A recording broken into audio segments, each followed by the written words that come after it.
Thank you all, and to God be the glory. I want to thank my family, which includes my teenage mother, not teenage anymore, obviously, but teenager when she had me back in Baltimore, to my brothers in Sigma, to my Zeta sisters, to President Will, the whole GSBA Board of Governors, especially to Ms. Valerie Wilson, Dr. Sam King, who were courageous enough to invite me to join you this morning, and to your first keynote speaker, a woman who has inspired me for such a long time, back in Boston, watching you come in, and down there in Miami with Cube.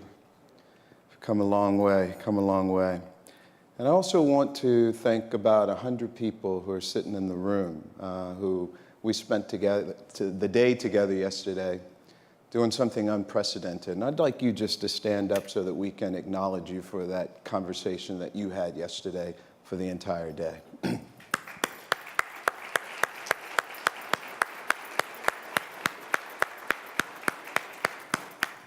So as I start, I want you to think about Jay. And as she began her comments, I can quite honestly tell you that I got a little nervous. And I got a little nervous because so often we hear the beginning of that story, and that story doesn't end in such an extraordinary way. And along that route, we don't hear of the incredible and important public educators that make all of that possible. And although the struggles of the family can often create a hopelessness, what you heard is you heard of this story of victory and this story of triumph. And as I sat there and I just thought about, wow, Jay, whatever you decide to work on, when you start working on what you're going to be working on, I hope I need your work.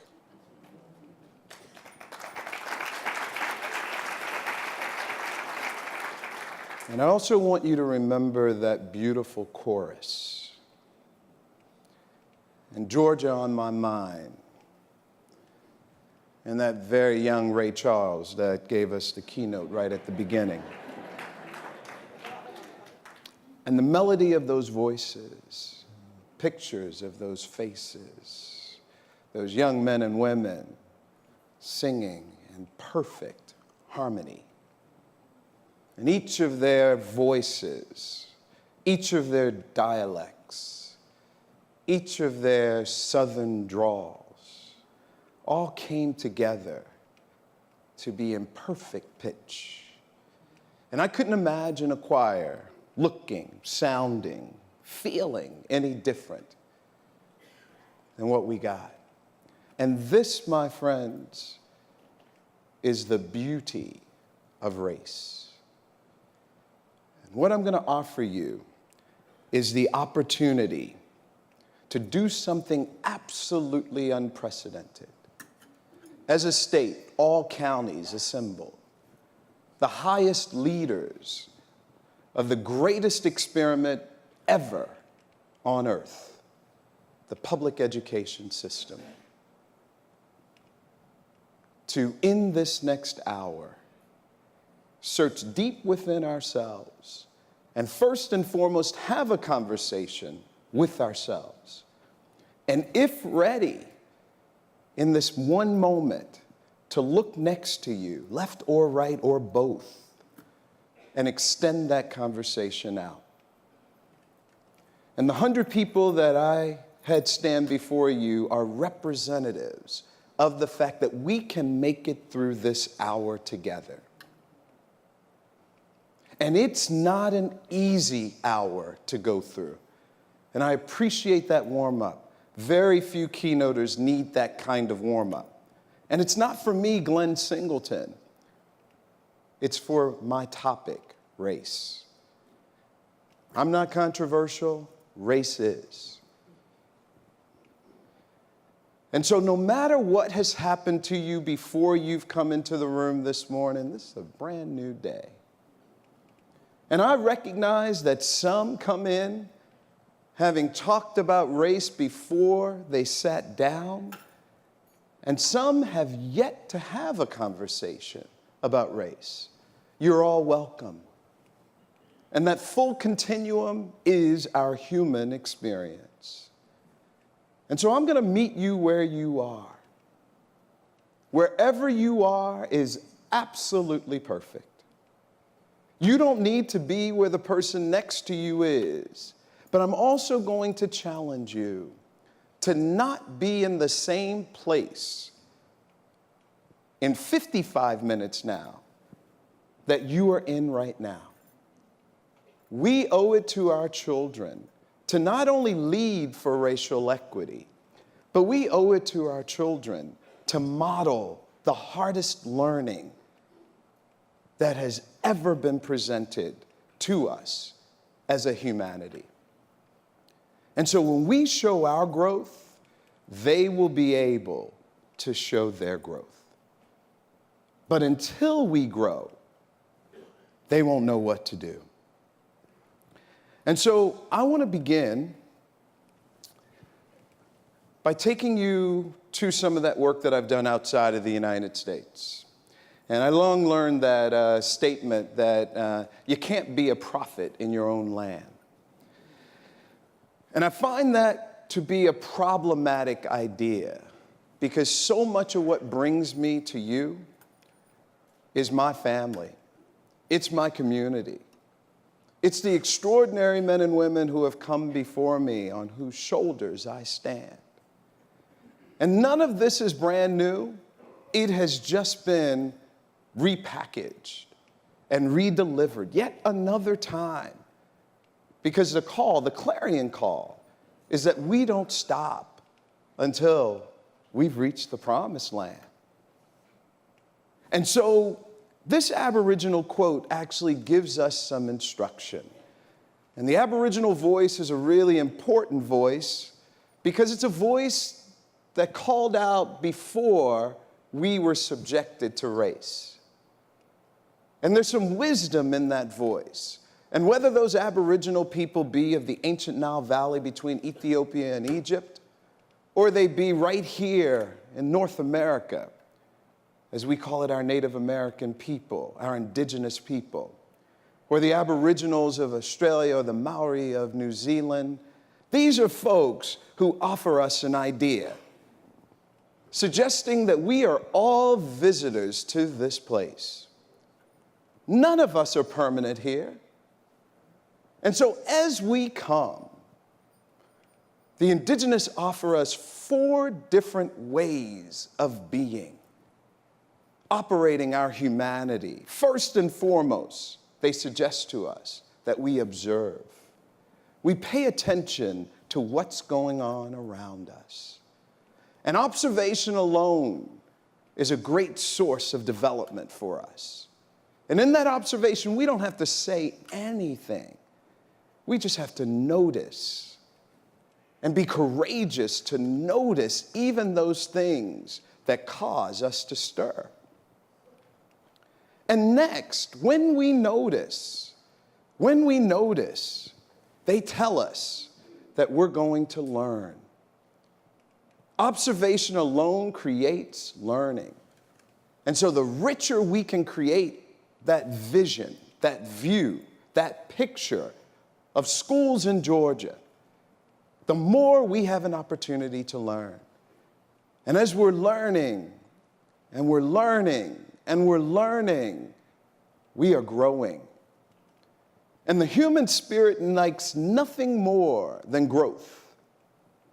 And when we can grow in community, when we can grow over an hour, or as we did yesterday in the room next door, as we can grow in a day, you would walk into the end of seminar and you feel nothing but love because we've extended ourselves to each other. And in the human experience, once we've learned to love, once we're not afraid of that anymore, we get to go home.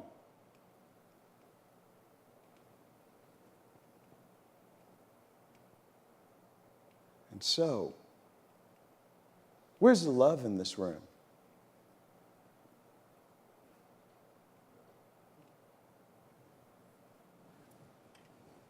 Our kids need our love. They need us to see them. They need us to learn with them. They need us to grow with them. And most importantly, especially when they are naughty, they need us to love them. And so I moved this Aboriginal idea to what I created called the Courageous Conversation Protocol, beginning with this idea of the compass. And the compass is just your way of locating. And so the first part of the learning this morning, because you've had your sermon, you've had your inspiration. And if you stood to your feet as Miranda led us into the deepest part of our soul, and you were authentic, you are ready for this. But if you were just standing because somebody else was standing next to you, you didn't feel it, there's still an opportunity. And so how did you come into this room this morning? How did you see that choir? How did you listen to Jay? How did you get those remarks from Will? How are you thinking about the many children that you serve, that you lead? Are you believing? Are you feeling? Are you acting? Are you thinking? And this is just a basic construct now to locate yourself in this idea of moving towards equity, with a recognition that our poorest children of color suffer most in the system that is in place today.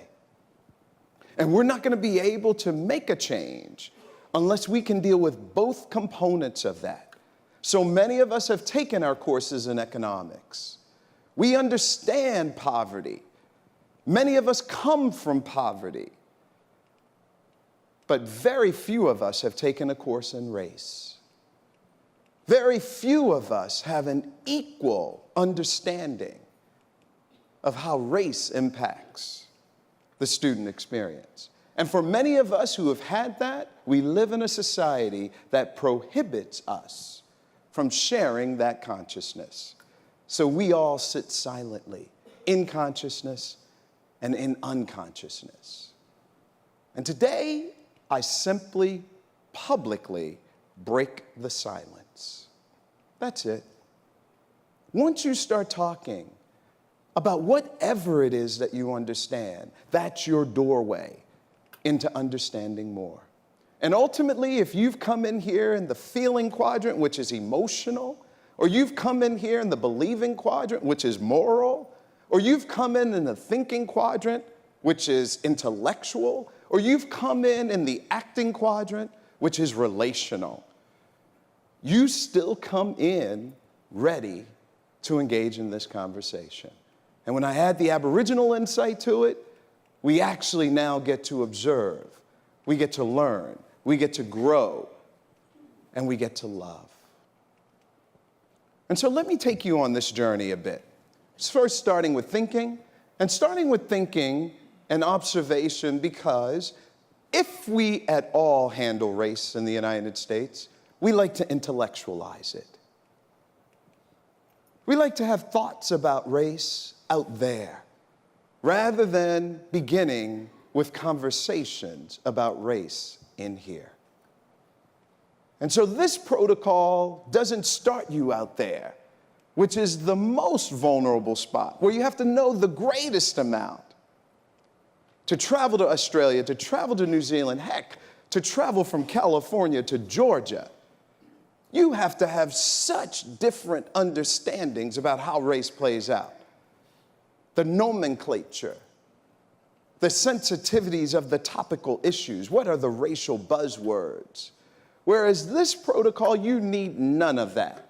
All you need is your courage to look inward at what your racial story is And that's where we begin. Every single one of us, wherever we are. And so why do we have this conversation about race? Why is it that your leaders stepped out in their courage to put me before you, to put Jay before you, to put that beautiful chorus before you, to give you those remarks from Will before you? Because this is absolutely necessary. First and foremost, race matters. And no one who has walked the planet since about 1789 can say that race doesn't matter. Secondly, before we can lead for racial equity and change those achievement variables, we have to be able to talk about it. You can't lead where you won't go. And the first entry into going is to just recognize what your data says and what the country is calling for. Even our students who are racially isolated in all-white communities will emerge into a Georgia and into a U.S. where there is no racial majority anymore. That's just about 20 years from now, and in the state of California, it's already here. And so all of our students need to know how to be excellent in multiraciality. And so we've got to be able to talk about that. And finally, we've got to learn to put aside what we call random acts of equity, pet projects that don't add up to a systemic transformation.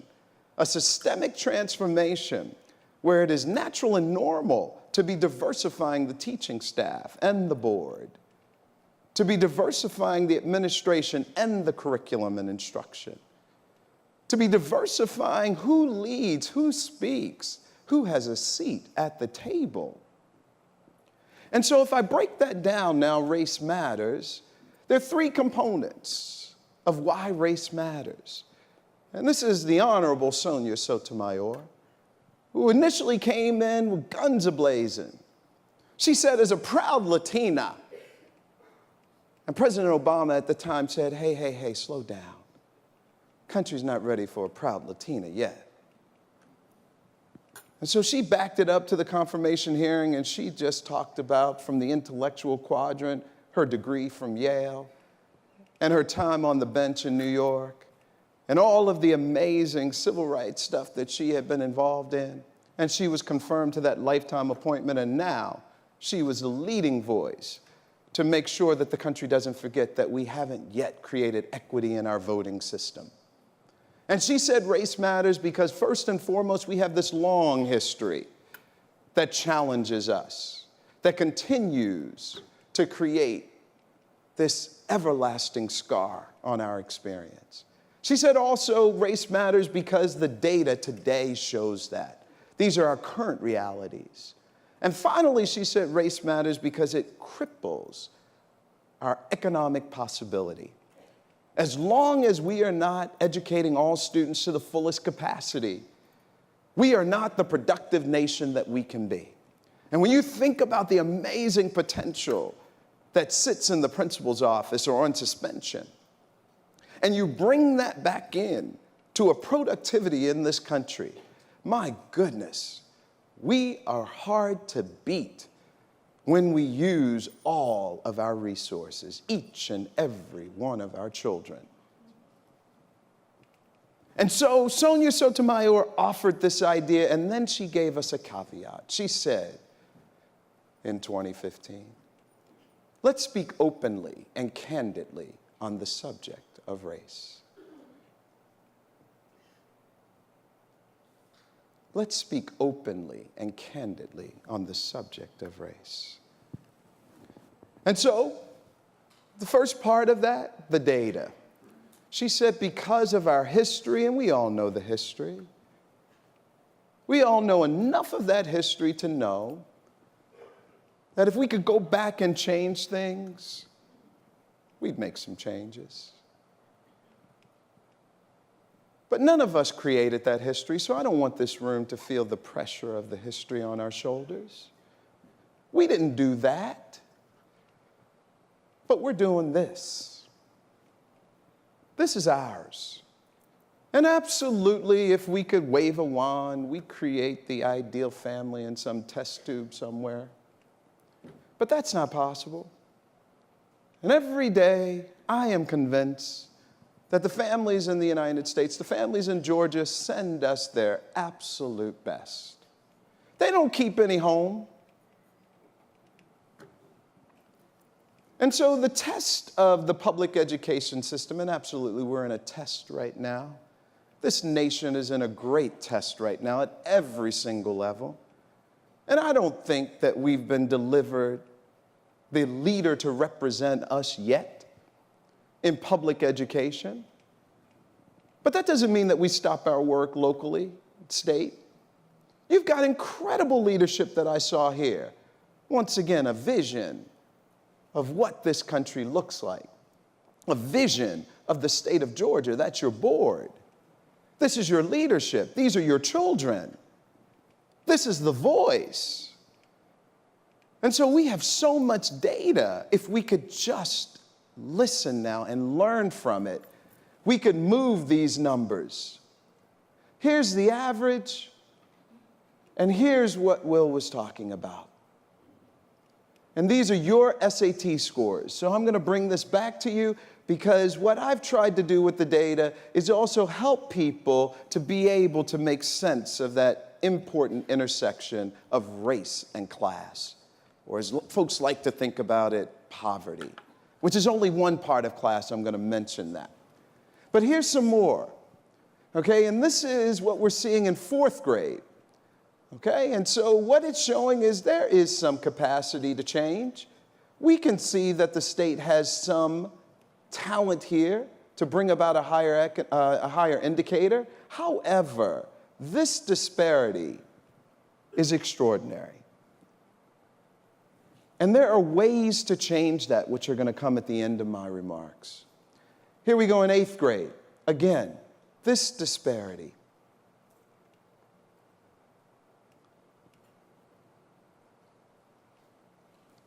And so Georgia's not alone. But you got enough to handle here in Georgia. So I wouldn't worry about the nation.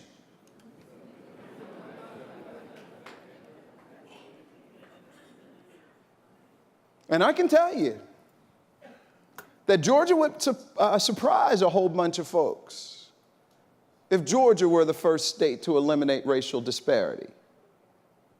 Why don't we commit to that? Why don't we move our adult emotions aside and bring in this opportunity for growth? And I'm going to tell you something also from experience. When Georgia shows the states how to eliminate racial disparity in education, Georgia's not going to get a lot of love. In fact, all the states are going to look at you and try to find how you're cheating. They're going to go deep down. They're going to call you names, vilify Georgia. Okay? They're going to come in and send all kinds of people, probably from the federal government. And all of this is nothing but evidence of racism. Because there is no expectation that you're going to change that. And so you've got to really step outside of the norm. You've got to be more extraordinary. And so many extraordinary folks have come from here. Think of one of my great mentors, John Lewis. Yeah, and so the national looks awful. And it's been looking awful since I started my work. And the people who are in the thinking quadrant too much, as I showed at the beginning, those are folks who like to go to a lot of data.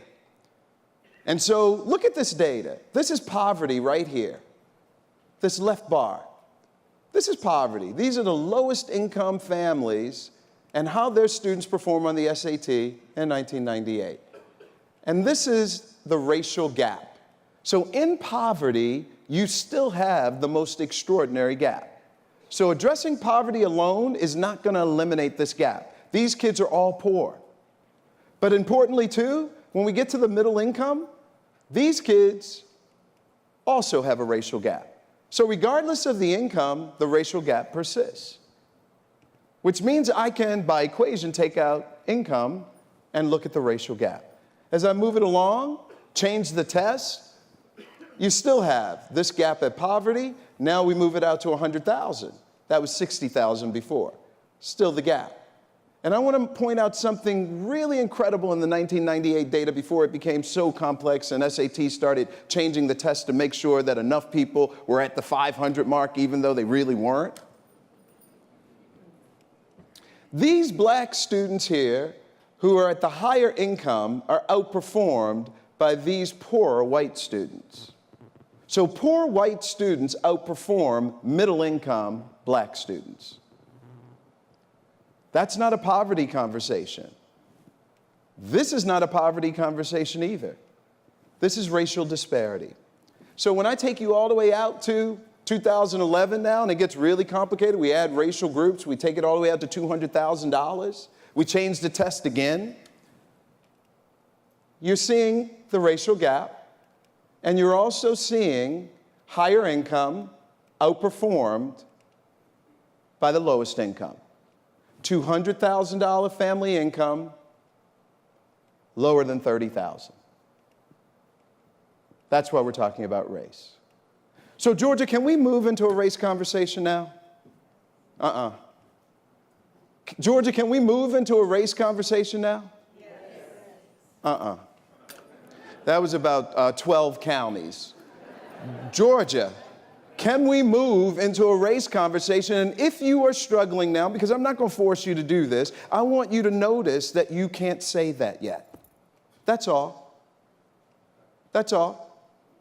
And in order to get out of the room today, just be able to say, yes, I'm ready to move into a conversation.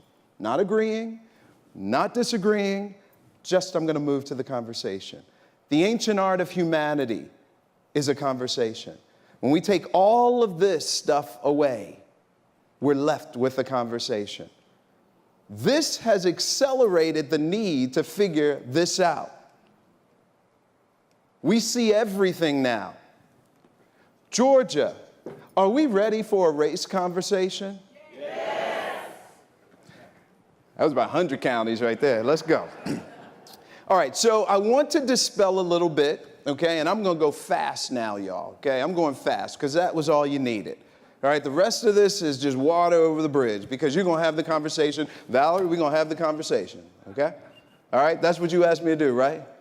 Okay, Reverend Miranda, we okay? Okay. All right, listen to this, folks. This was just last week in your world.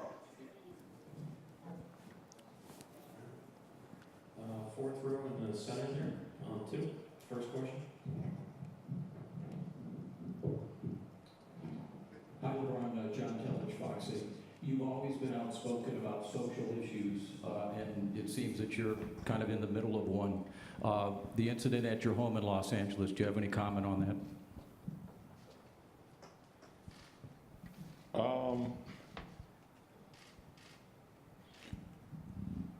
I mean, as I sit here on the eve of, excuse me, on the eve of one of the greatest sporting events that we have in sports, you know, race and what's going on comes again, and on my behalf and my family's behalf. But I mean, I look at it as this. I mean, if this is to shed a light and continue to keep the conversation going on my behalf, then I'm okay with it. You know, my family is safe. At the end of the day, they're safe, and that's the most important. But it just goes to show that that racism will always be a part of the world, a part of America. And you know, hate you know, in America, especially for African American, is living every day. And even though that, you know, that it's concealed most of the time, even though people hide their faces and will say things about you, and when they see you, they smile in your face. It's alive every single day. And I think back to Emmett Till's mom, actually. It's kind of one of the first things I thought of. And the reason that she had an open casket is because she wanted to show the world what her son went through as far as a hate crime and, you know, being black in America. So it's like it doesn't, no matter how much money you have, no matter how famous you are, no matter how many people admire you,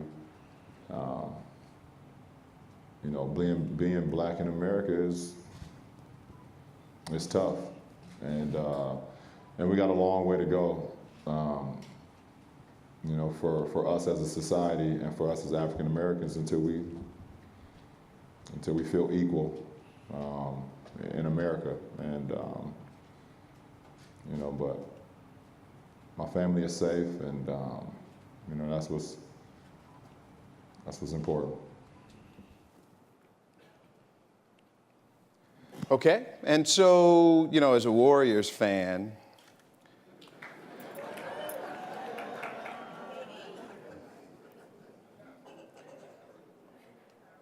I have to wonder if what LeBron experienced on the day of the opening of the championship game affected his productivity. And I put that there metaphorically, not only because of the statement of income does not matter here. Can't be much more famous. But I put that here because I can see in him, and I thought I saw on the court last Thursday,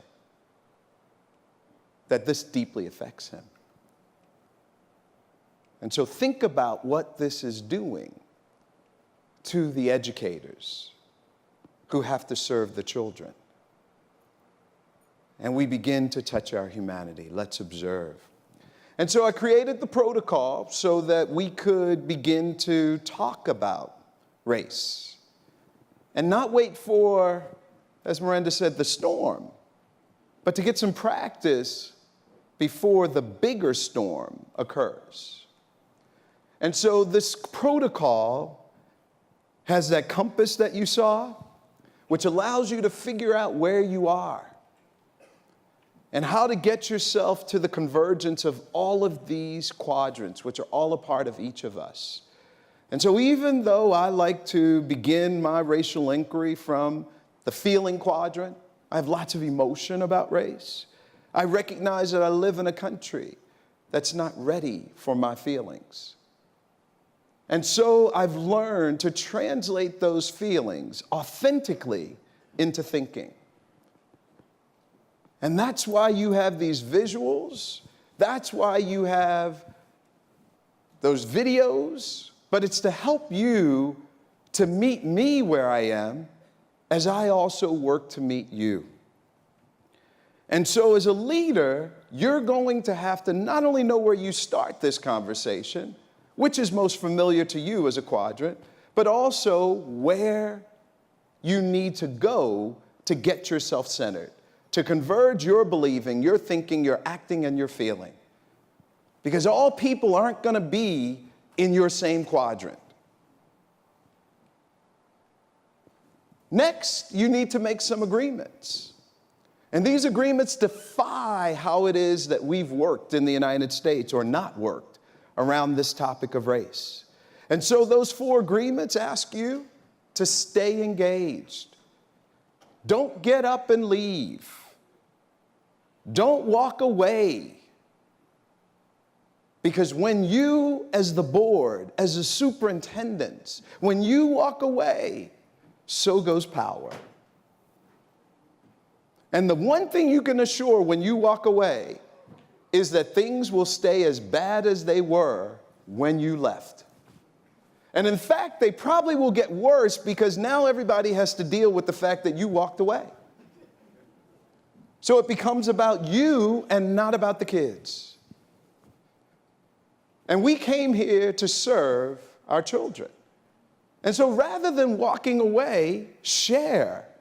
Share that feeling, share that belief, share that thought.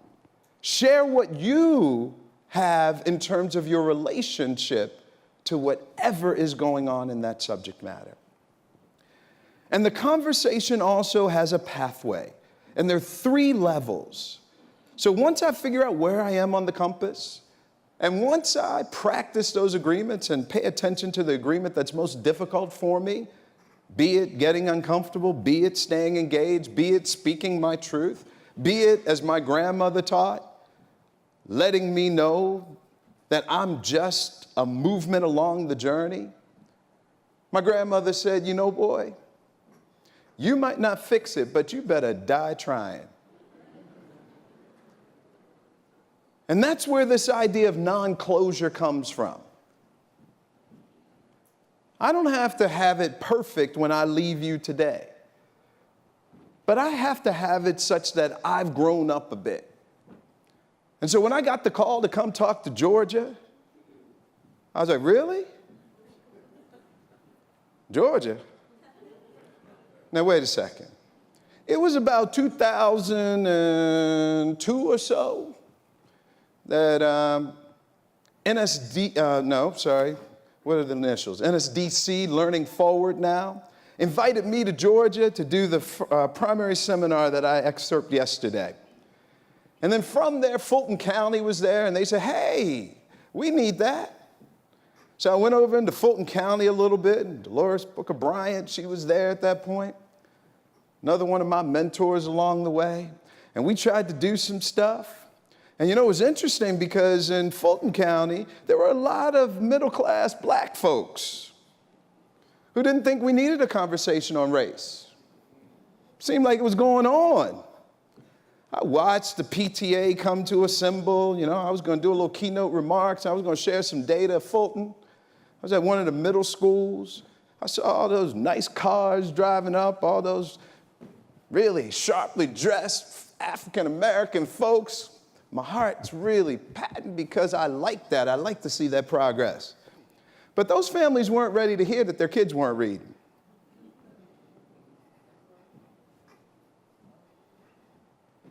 And so this is not a conversation just to one group of folks out here. This is to all of us. Because we have co-created this situation. And so in those tears, the first thing, as I was in here in Georgia and getting this invitation, I was thinking, wow, you know, I need to engage from the personal level, which is the protocol.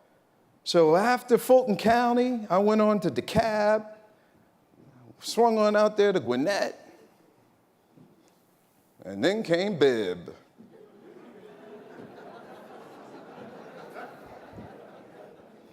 Now, as we chuckle, those were the places that invited me.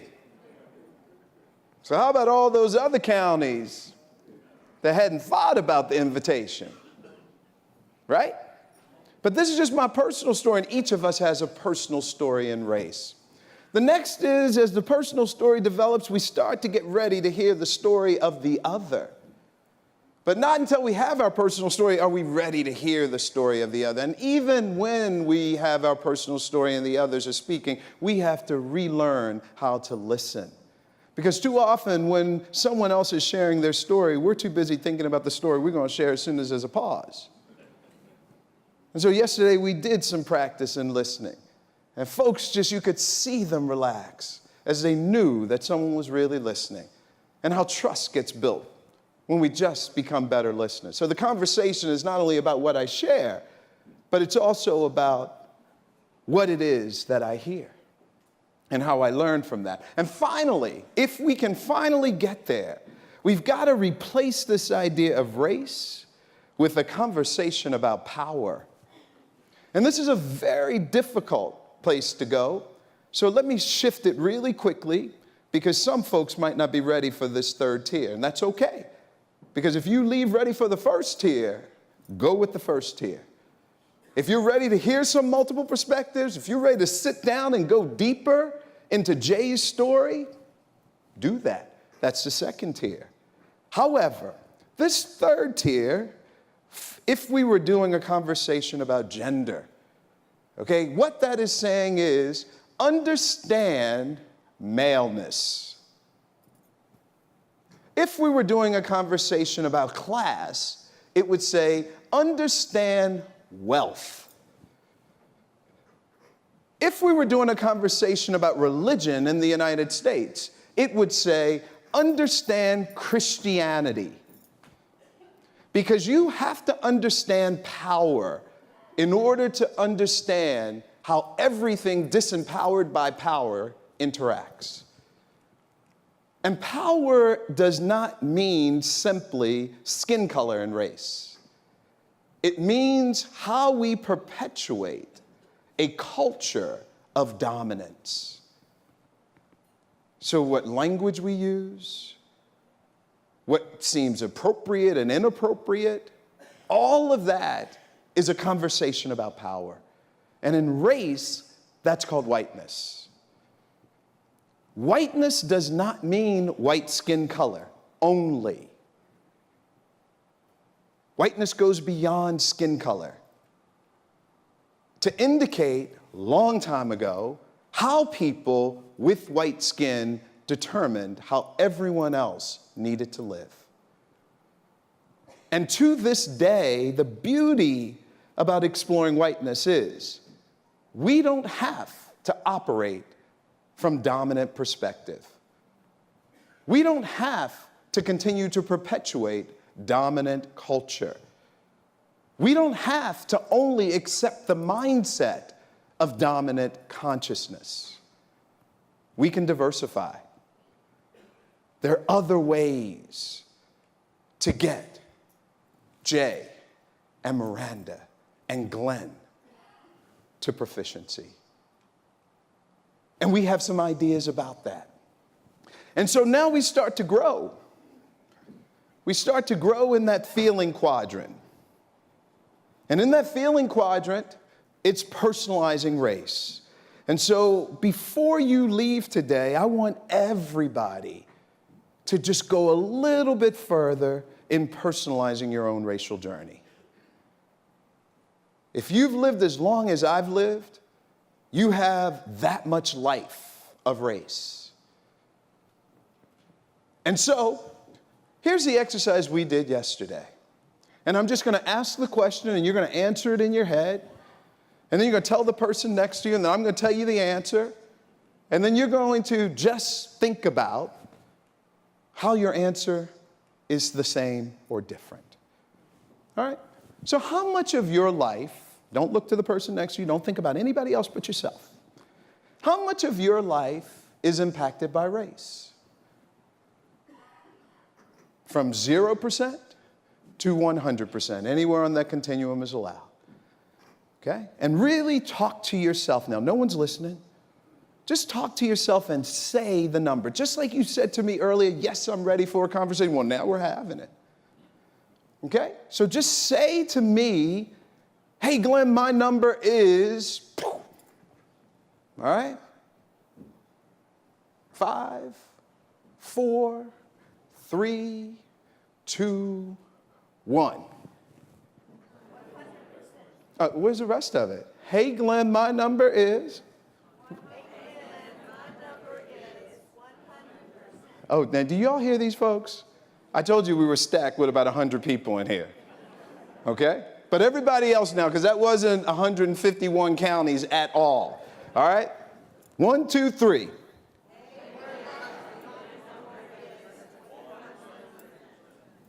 Okay. Now, if you didn't participate, before you leave the doors, just a bit, I want you to tell yourself that number. Now, I want you to also consider that that statement said, how much of my life is impacted by race? It did not say how much of my life is negatively impacted by race. So if you heard that, you really changed the question to how much of my life is impacted by racism, which is a different statement. And so if I come to the table and I say, I want to talk to you about race, and you start talking to me about racism, we're having a different conversation. Okay? So that's just the beginning of it. So this is not negative or positive, it's just race.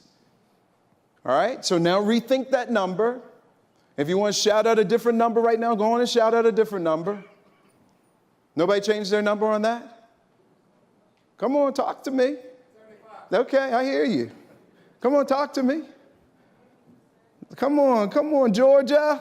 We're not going to lead the nation this way. Okay, all right. So some people, how much of my life is impacted by race? Heard, how much of my life is impacted by people of color?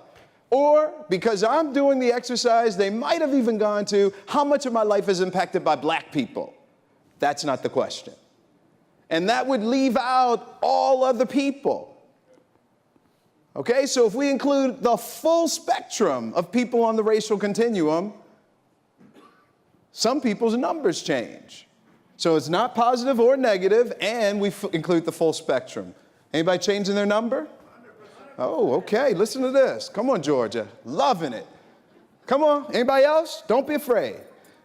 Even if you're not hearing that dominant number, okay, if your number's creeping up, raise your hand if your number's creeping up a little bit as you hear these different parameters, okay.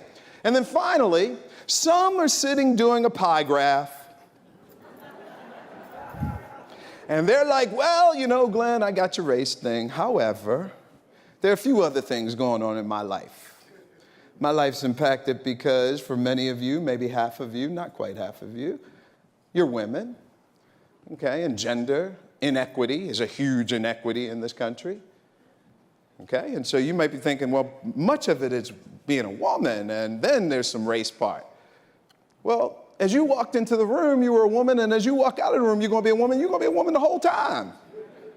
Just as if you walked into the room as a woman with white skin or a woman with black skin or brown skin, you're going to have that all the time too.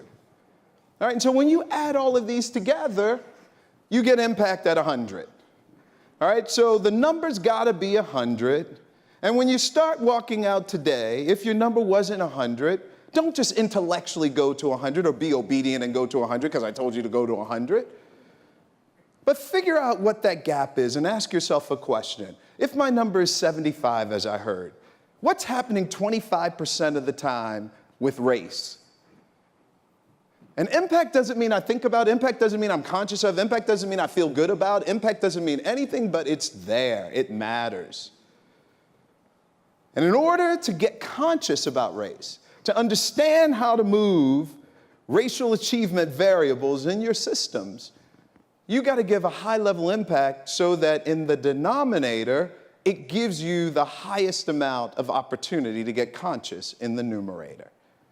So if that number is 10 in the denominator, the numerator can't be more than 10, which is going to then allow you to say more often than not, 90% of the time, this has nothing to do with race. There's nothing that has nothing to do with race. And we only can understand the way that race is truly impacting the situation learning, our children, if we're willing to explore how is it impacting.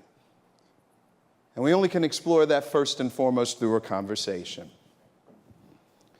Now, there were ways that this was talked about previously. It wasn't so long ago, so I'm going to take you there for a second. Of course, a more common mistake is to suggest that Ferguson is an isolated incident, that racism is banished, that the work that drew men and women to Selma is now complete, and that whatever racial tensions remain are a consequence of those seeking to play the race card for their own purposes. We don't need a Ferguson report to know that's not true. We just need to open our eyes and our ears and our hearts to know that this nation's racial history still casts its long shadow upon us. We know the march is not yet over. We know the race is not yet won. We know that reaching that blessed destination where we are judged, all of us, by the content of our character, requires admitting as much, facing up to the truth. We are capable of bearing a great burden, James Baldwin once wrote. Once we discover that the burden is reality and arrive where reality is.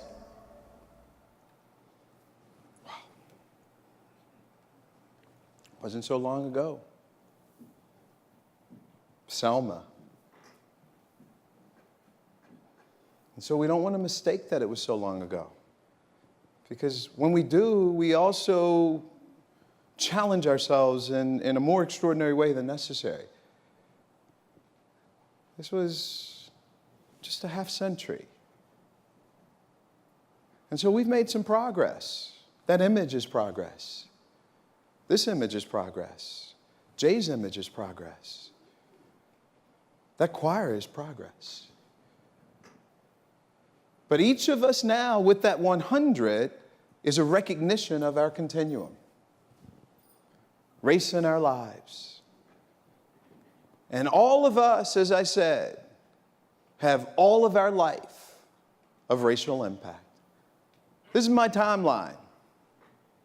53 years of racial impact. Starting with being born into the year of the Civil Rights Act and moving right on across. Right there is where you just saw Obama. Changed my life. And while he might not have had the impact on everybody the way he had the impact on me, every day I would wake up and find out, where's my Obama? And I would watch him to learn how to navigate at the highest level. He was my greatest teacher. And then something amazing happened. I met Michelle Obama, sitting on the stage in Topeka, celebrating the 50th anniversary of Brown versus Board of Education. And she's just, wow. And then I watched Malia get into Harvard. And these are things that schools across the United States prohibited kids from enjoying.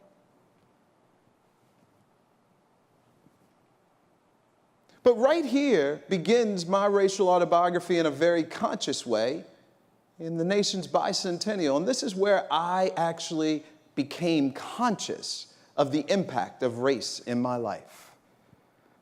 And I'm asking you who are ready in that first level of conversation to begin thinking about what started your understanding of race. What was that moment? Because that moment still impresses you today. And then we all have this moment out here where we're struggling to understand what just happened over the last 3 months. And no matter what political side you're on, it's still a reality. 1976, this is my 6th grade graduating class. Baltimore City Public Schools, Hilton Elementary. I could sing the song for you right now. Important too, because we live in a country where this distinguishable aspect is not there. Many people in this room can't find me in that picture. And that was a whole different way of learning where I could just be one of the children. This is gifted and talented in Baltimore. This right here, this is Miss Thomas. She taught about 4 or 5 people in my family. The year before, 2 years before, Miss Sandifer, she went to my church. I show off in school during the week. Miss Sandifer pulled my mother aside in church. She's like, baby, can I speak to you for a minute? I'm like, oh, no. Oh, Lord. I start praying then, y'all. And I would be surprised. Sometimes she would say, you know, that boy talked too much. You need to tell him to stop talking so much in school. Or she'd say, he probably didn't tell you about this award that I gave him. But all of that was a school of the old. As Miranda showed you those calculators, I'm showing you that same story. And that's gone now. Most teachers don't go to school or go to church with their student families. Okay? Just don't happen. And I wish I could go back to that day because things were helpful in that way, but I can't do it. And so in 7th grade, this is 2 months later, this is my class. Now you can find me, or you have a 50-50 chance. Okay? And as we think about this, we also recognize that I had to learn a whole different way of learning, because here I could hide out in the crowd. I was one of the kids. Here, I was the diversity. Me and Jimmy, best friends, never got to be in the same class. I had to diversify half the class, he had to diversify the other half. I don't know who thought of that, but it certainly wasn't me and Jimmy. And so the kinds of concrete changes that I make in schools is we don't put kids in isolation. If you only have 4, you're blessed with 4 in the grade level, that means that some students aren't going to get any diversity right now. Because Jimmy and I needed to learn together too. Speaking of which,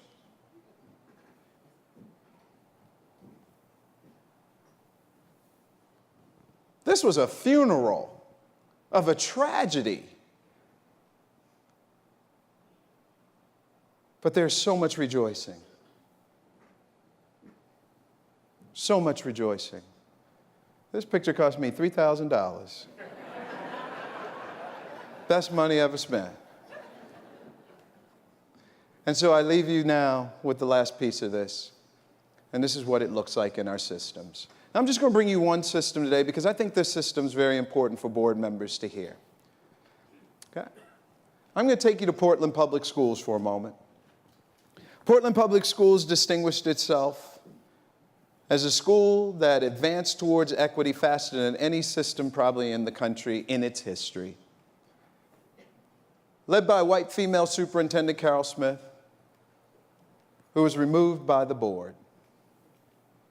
It is said in record that she was removed by the board because there was lead in the water that she didn't supervise. I want to tell you folks, any building built in the 70s, 60s, they all got lead in the water. In fact, some of y'all buildings built in the 80s and 90s, you got lead in the water.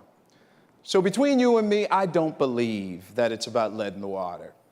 I believe it's about a city of Portland, which continues to make the news today, and its unwillingness to achieve racial equity. And so let me show you a little piece of what that city looks like, what that school district looks like.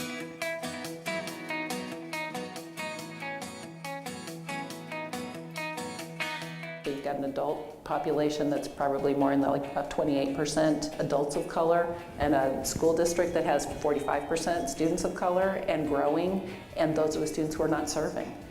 So in terms of what's the imperative for this district, it's figuring out how we are serving those kids. That we could probably close the achievement gap with a very focused effort for a short period of time. It's fair to say that it's an uncomfortable thing to start, right? It's uncomfortable.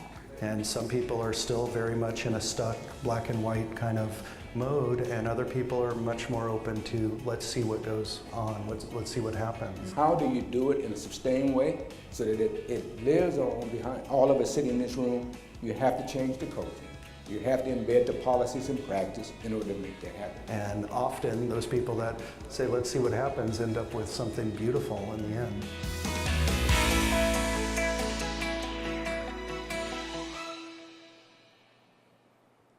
It starts with your belief. You know, the belief that all kids can succeed and that intellectually there's no difference from a white student or a black student. When the equity work and the care work arrived at our school in a way that we could approach it at first looking at ourselves, looking at ourselves within our surrounding, and then looking at ourselves within the community of the school with the parents and with the children, was so powerful and very impactful. It's not been a linear, pretty picture of how we're getting there, but everybody has been grappling with what does this mean about the work that I do, and how does that impact kids? When I got to that moral place on the compass and said that no more, this can't continue on, that it became a lot easier to open up and say, you know, there are a lot of things that I do not know. And the only way that I'm going to find that out is by asking the question. You know, yeah, we bumped heads with families and we bumped heads with children. We've had some really tough questions that we've had to look deep, but that was one of the great things, was Yeah. like we were able to have the question and not always have the answer, but have the support to work through the question, to have another question.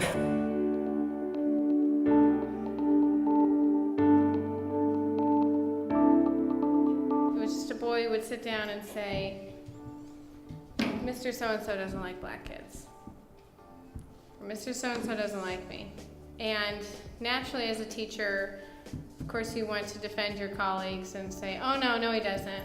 But you can't do that when they're using that kind of language.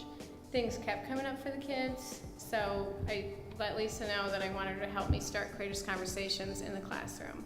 And it was algebra class. I mean, we didn't have time to do it, but we had to make time.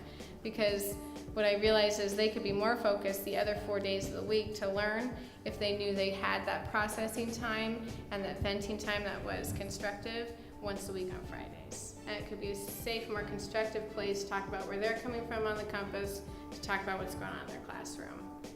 And that's all you can do to protect your kids. That's what I'm going to do to protect my kids, so that they can get on with the business of learning. And what I really liked is that you were just naturally modeling what we have been doing as a staff with our work in equity on our late opening Wednesdays, using the protocols and how to model having a conversation using the tools. Our first conversation that Lisa started was about Trayvon Martin. It was timely.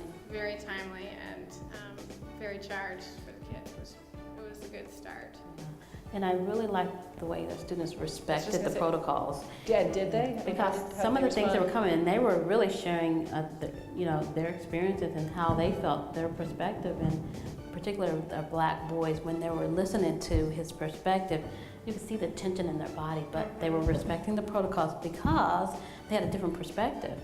And they would use that language and say, I have a different perspective. What I hear you say is this. I'm coming from the emotional quadrant. And they knew that they were. I remember he was just saying how it made him feel sad and hurt. And for me, this could never have happened in a lot of classrooms.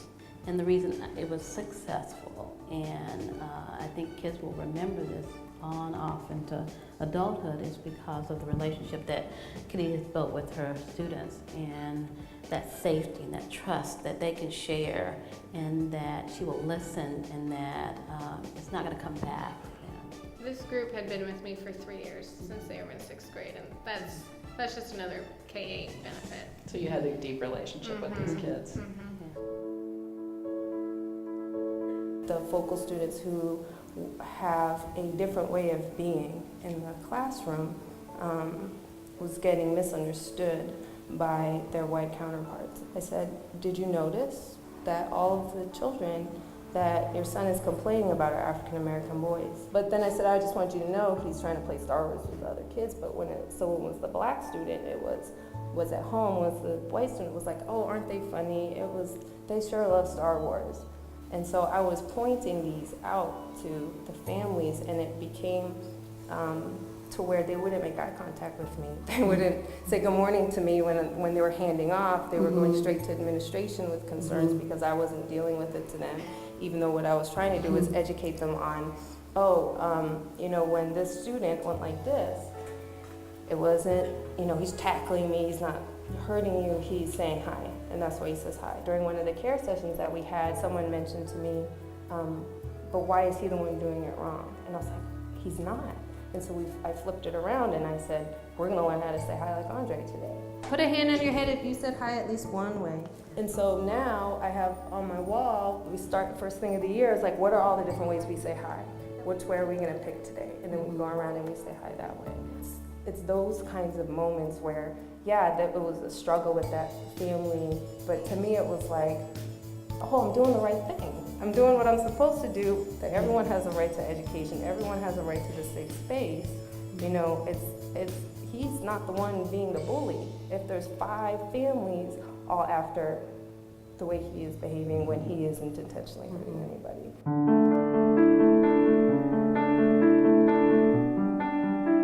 This is my personal story. I was born in Portland as well, to a black father and a white mother. So I'm going to say this is the entire organization doing this. One of the ways was hello. Part of what you see is, I think, us building our capacity across the organization to have adaptive leaders who recognize that in the sphere that they impact. That feels like the power of this to me. You should have been talking to her first, but nonetheless, we're here now, we're gonna have a conversation. You also feel an increase in people's recognition of their moments of opportunity to have this conversation and to broaden who they're having it with and to include their parents in the conversation, to have it in the classroom with their students. This teacher had another teacher come up to him and say, these kids know how to talk about race, they know how to identify racism. To enter one with a colleague where it may have been a conversation you moved away from, now you lean into it instead of lean away from it. And they will call you on it. And you just, I mean, there's a ripple effect inside the organization as you feel people owning their power and owning their ability to lead and have the conversation. You know, everybody talks about race at this level, but to get people to talking about race at this level and in here, and so that's what I think is the difference in the conversations here.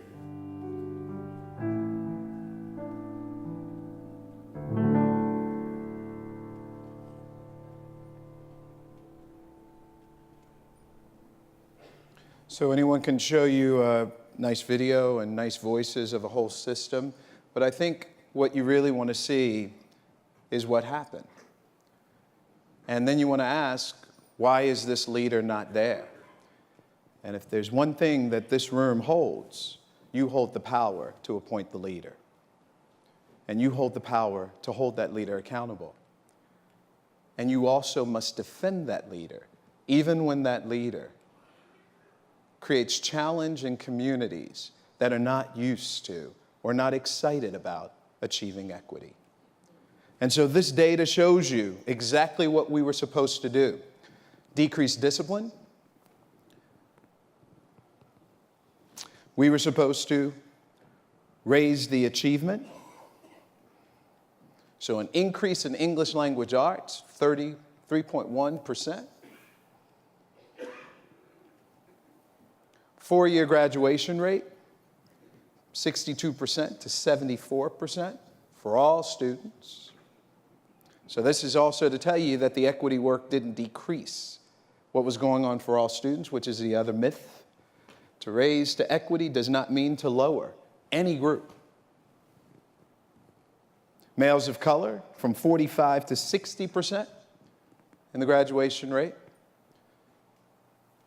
Looking at 4 years of statistics. Up 25.7% at the racially isolated school, majority black students. Closing the gap in 3 high schools, black and white. Closing the gap in 5 schools, Latinx and white. And this is the superintendent that was removed.